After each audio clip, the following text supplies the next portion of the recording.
Simple और facilitated diffusion हो गया। अब नेक्स्ट टॉपिक है एक्टिव ट्रांसपोर्ट। एक्टिव ट्रांसपोर्ट ये शॉर्ट डिस्टेंस का एक और मेथड है, लेकिन इस मेथड में आपको मैंने बताया था कि कोई भी मॉलिक्यूल्स है ना या आयंस जिस चीज़ का ट्रांसपोर्ट होना है वो लो कंसंट्रेशन से हाई कंसंट्रेशन की तरफ जाता है, हाई कंसंट्रेशन की तरफ जाता है, यानी लो टू हाई जा रहा है, यानी डाउन टू अप जा रहा है। तो यहाँ पे इस तरह के ट्रांसपोर्ट को हम लोग अप हिल ट्रांसपोर्ट बोलते हैं, अप हिल ट्रांसपोर्ट कहते हैं। और अगर ऐसा ट्रांसपोर्ट करना है, एक्टिव ट्रांसपोर्ट करना है, तो इसमें एनर्जी की रिक्वायरमेंट होगी। बायोलॉजी में एनर्जी का मतलब क्या होता है? एटीपी, है ना। तो एटीपी रिक्वायर्ड, विदाउट एटीपी ये प्रोसेस नहीं हो सकता। पैसिव प्रोसेस जिसमें कि हमने डिफ्यूजन और सिंपल डिफ्यूजन और फैसिलिटेटेड डिफ्यूजन पढ़ा था, वो विदाउट एक्सपेंडिचर ऑफ एनर्जी होता है, वहाँ पे एनर्जी का एक्सपेंडिचर नहीं होता है। यहाँ पे एनर्जी का एक्सपेंडिचर हो रहा है, एटीपी का हाइड्रोलिसिस होगा और उससे जो एनर्जी मिलेगा उसी एनर्जी को इस्तेमाल किया जाएगा किसी भी मॉलिक्यूल्स को पंप करने में। एक एग्जाम्पल लेते हैं इसका। एक एग्जाम्पल हमारा है सोडियम पोटेशियम पंप। एक एग्जाम्पल लिया सोडियम पोटेशियम पंप। ये जो पंप है ये सोडियम और पोटेशियम के जो एक्सचेंज होता है सेल मेम्ब्रेन के थ्रू, जैसे आपने देखा होगा कि न्यूरॉन जब कंडक्शन करता है तो वहाँ पे सोडियम आयन का इन्फ्लक्स होता है। Neural control and coordination chapter में सोडियम आयन का इन्फ्लक्स होता है तो एक्शन पोटेंशियल बनते हैं।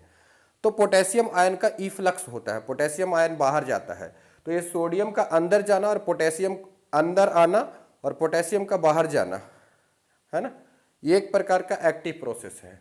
आप जैसे सेल मेम्ब्रेन देखे हो कि सेल मेम्ब्रेन आपका जो है, your cell membrane is made by lipid molecules. तो ये लिपिड मॉलिक्यूल्स है।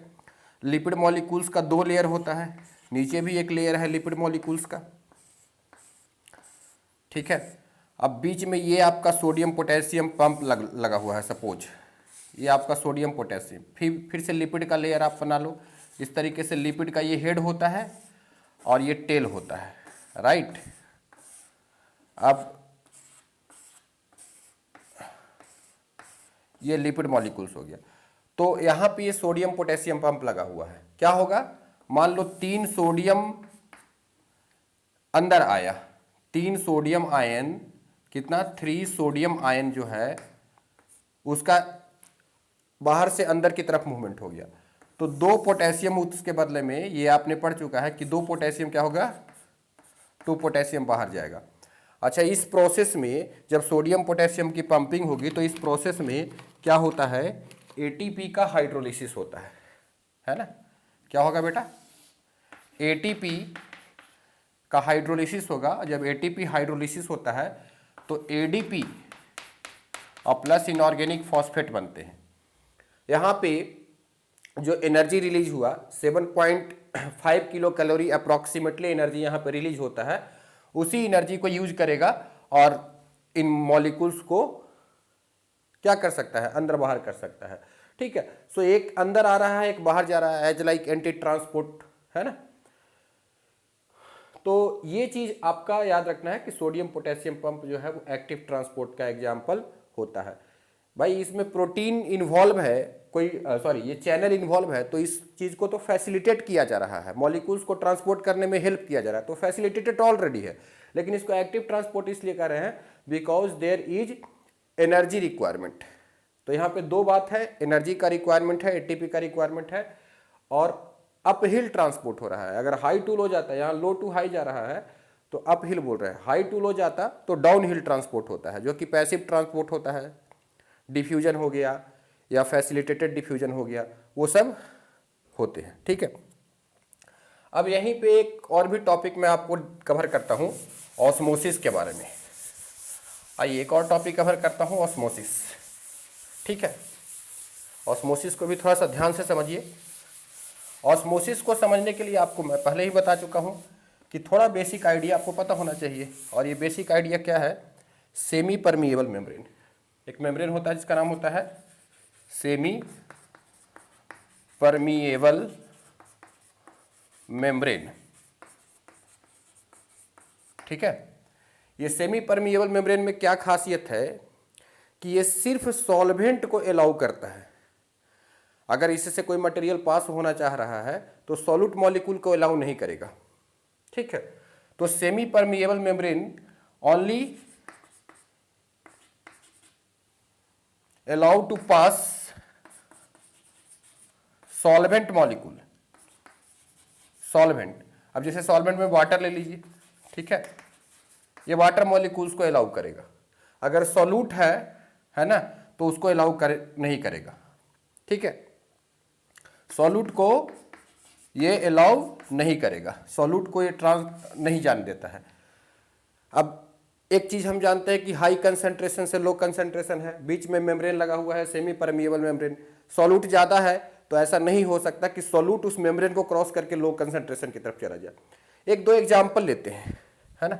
जैसे कि एग्जाम्पल लेते हैं हम लोग, एक मेम्ब्रेन होता है सेमी परमिएबल मेम्ब्रेन। आपने बहुत तरह का सेमी परमिएबल मेम्ब्रेन होता है, केमिस्ट्री के लैब में आपको सेमी परमिएबल मेम्ब्रेन मिलेगा। हम एक एग्जाम्पल लेते हैं, जैसे पार्चमेंट मेम्ब्रेन आपने देखा होगा।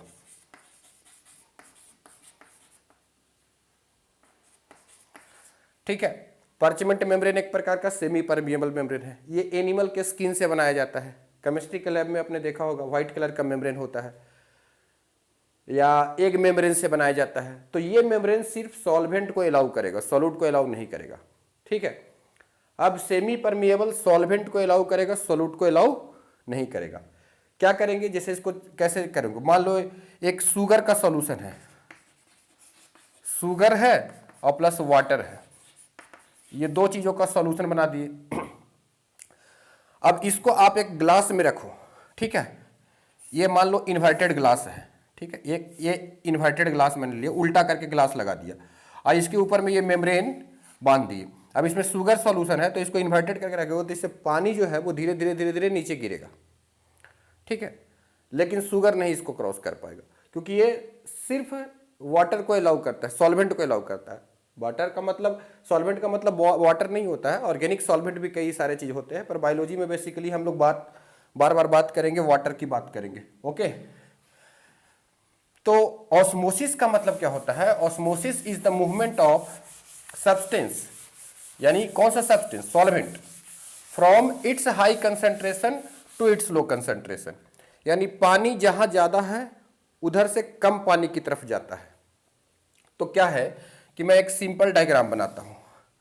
सपोज मैंने एक कंपार्टमेंट बनाया, बीच में हमने क्या लगा दिया, सेमी परमिएबल मेम्ब्रेन। ठीक है, यहां पे सेमी परमिएबल मेम्ब्रेन। ठीक है, किसी किसी बुक्स में यहां पे सेलेक्टिव मेम्ब्रेन भी दिखाया गया है। मैं सेमी परमिएबल मेम्ब्रेन लगा रहा हूं। यहां क्या है बेटा, सेमी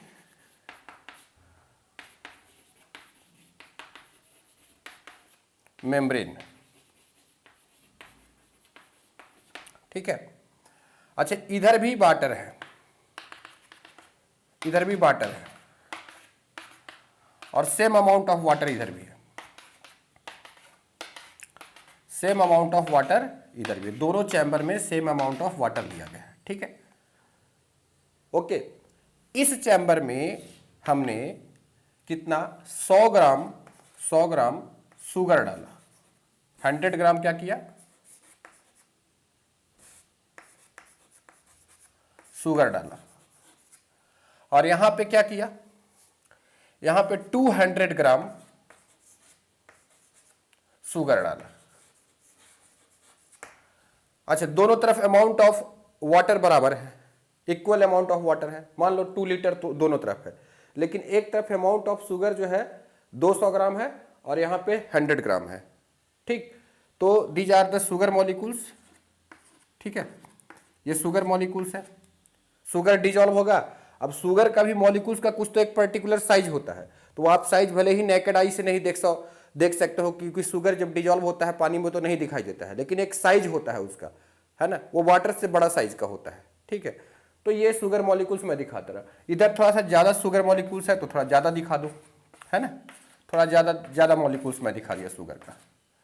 अब इधर पे शुगर ज्यादा सॉल्यूशन घुला हुआ है, तो इस सॉल्यूशन में यहाँ भी एक सॉल्यूशन है, क्योंकि सॉल्यूट यहाँ पे भी डाले हो, है ना, और इधर भी सॉल्यूट ऐड किए हो, तो इस सॉल्यूशन में ज्यादा शुगर है और इस सॉल्यूशन में कम शुगर है।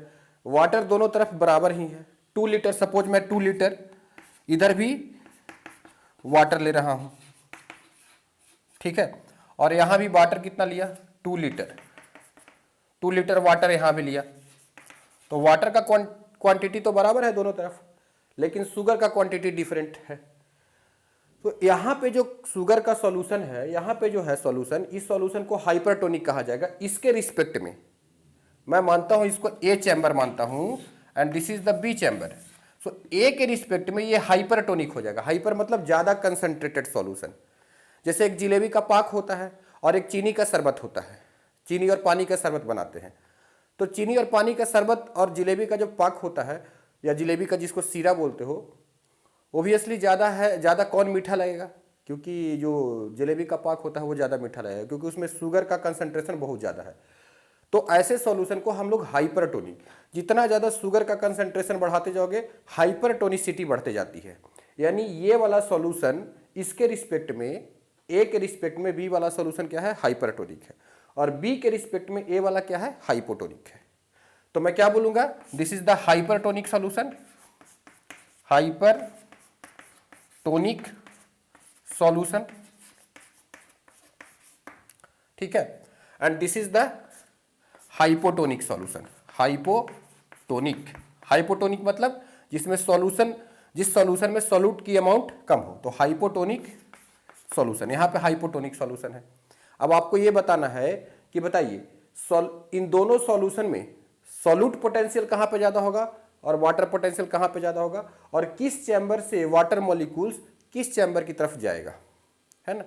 तो मैं आपको बताऊं, अभी बताया, और यहां पे ऑस्मोसिस हो जाएगा बेटा, यहां पे क्या हो जाएगा, ऑस्मोसिस की प्रोसेस हो जाएगी, ऑस्मोसिस की प्रोसेस हो जाएगी।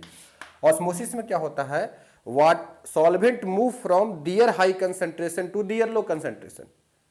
सॉल्वेंट पानी जहां ज्यादा है वहां से कम पानी की तरफ जाएगा। इधर पानी कम हो गया, क्यों, क्योंकि यहां पे शुगर सॉल्यूशन, देखो बराबर पानी है, दोनों तरफ पानी आपने 2 लीटर डाला है, तो कहीं ज्यादा कम नहीं है, पर हमको यहां पे सॉल्यूट कम है, तो इसका मतलब यहां पे सॉल्यूट ज्यादा है, तो सॉल्यूट के रिस्पेक्ट में यहां पे पानी कम हो गया। ये लेस कंसंट्रेटेड सॉल्यूशन, ये मोर कंसंट्रेटेड सॉल्यूशन है, तो यहां पे कंपैरेटिवली कहा जाएगा वाटर कम है, क्योंकि यहां पे कुछ तो सॉल्यूट आ गया है ना, तो उसके हिसाब से यहां पे पानी ज्यादा है, तो ज्यादा पानी से कम पानी, तो इसका मतलब यहां से वाटर का मूवमेंट इस साइड में होगा। यानी अगर हमसे पूछे कि वाटर मूवमेंट कहां से कहां होता है, ए टू बी हो जाएगा। यही हो गया ऑस्मोसिस। ऑस्मोसिस का मतलब high water content to low water content, यानी high solvent to low solvent जाएगा, है ना। इसको दूसरे तरीके से डिफाइन कर सकते हैं कि लेस कंसंट्रेटेड सॉल्यूशन से मोर कंसंट्रेटेड सॉल्यूशन की तरफ जाता है, सॉल्वेंट नॉट सॉल्यूट। तो यहां ए चैम्बर से बी चैम्बर में किसका क्या होगा, सॉल्वेंट का फ्लो होगा। सॉल्वेंट में आपने क्या ले लिया है, वाटर ले लिया है, तो वाटर का फ्लो हो जाएगा, ठीक है। अच्छा, जिधर पानी ज्यादा रहेगा, अमाउंट ऑफ वाटर बढ़ाते जाओ, तो जैसे जैसे वाटर बढ़ते जाता है वैसे वैसे वाटर मॉलिक्यूल की पोटेंशियल एनर्जी बढ़ती जाती है। तो यहाँ तो वाटर पोटेंशियल को हम लोग रिप्रेजेंट करते हैं टर्म से, जिसको हम लोग बोलते हैं साई डब्ल्यू। साई डब्ल्यू का मतलब वाटर पोटेंशियल होता है। तो ए चैम्बर में जो साई डब्ल्यू होगा वो बी के कंपेरिजन में ज्यादा होगा। तो क्या लिखोगे कि साई डब्ल्यू मतलब water potential of A is greater than psi W, यानी water potential of B chamber का वाटर पोटेंशियल ज्यादा होगा, ठीक है, क्योंकि यहां पे सॉल्यूट कम है, वाटर ज्यादा है, तो जहां पे ज्यादा वाटर है वहां पे वाटर का पोटेंशियल। अगर मैं तुमसे कहूं कि प्योर वाटर का, तो प्योर वाटर का पोटेंशियल इससे भी ज्यादा हो जाएगा, है ना। और प्योर वाटर का पोटेंशियल कितना होता है, 0। तो 0 zero is the maximum water potential,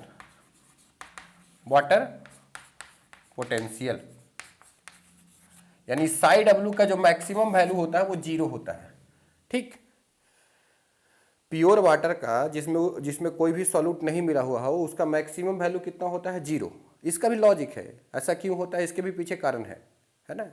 इसका कारण ये है कि आप जानते हो कि अगर मान लो पानी ले लिया है ना, अगर हम एक बीकर ले लिए और प्योर वाटर है, तो प्योर वाटर में जो आप जानते हो एक बायोंसी फोर्स लगता है नीचे से ऊपर की तरफ, है ना, इसकी भी वैल्यू 1 atm होता है, और ऊपर से आपका एटमॉस्फेरिक प्रेशर भी 1 हो रहा है, तो सरफेस पे कितना? जीरो आ जाएगा पोटेंशियल। प्योर वाटर होगा तो जैसे जैसे सॉल्यूट को आप बढ़ाते जाओगे ये पोटेंशियल जो है वो नीचे चला जाएगा, निगेटिव हो जाएगा। तो सॉल्यूशन का जो, एक बात याद रखना, सॉल्यूशन का कभी भी पूछे कि साई डब्ल्यू वैल्यू क्या होगा, पॉजिटिव होगा? नहीं भाई, जब मैक्सिमम जीरो है तो जीरो क्या होता है? ना ही तो पॉजिटिव क्वांटिटी है ना ही निगेटिव क्वांटिटी है, न्यूट्रल क्वांटिटी है। इसका मतलब साई डब्ल्यू का वैल्यू कितना हो सकता है सॉल्यूशन के लिए? ऑलवेज निगेटिव, है ना, हमेशा निगेटिव, ऑलवेज निगेटिव होगा, ये कभी भी पॉजिटिव नहीं आ सकता, क्योंकि मैक्सिमम ही जीरो है। तो जितना ज्यादा सॉल्यूट ऐड करते जाओगे वो तो वैल्यू डिक्रीज करते जाएगा, सॉल्यूट पोटेंशियल इधर ज्यादा हो जाएगा इधर कम हो जाएगा। ठीक है, तो ये तो कुछ डेमोस्ट्रेशन है। अब आपको ऑस्मोसिस के बारे में थोड़ा सा डिटेल से पढ़ना है ना। एक डेमोस्ट्रेशन भी आपको दिखाया गया है, थीसल फनल वाला डेमोस्ट्रेशन।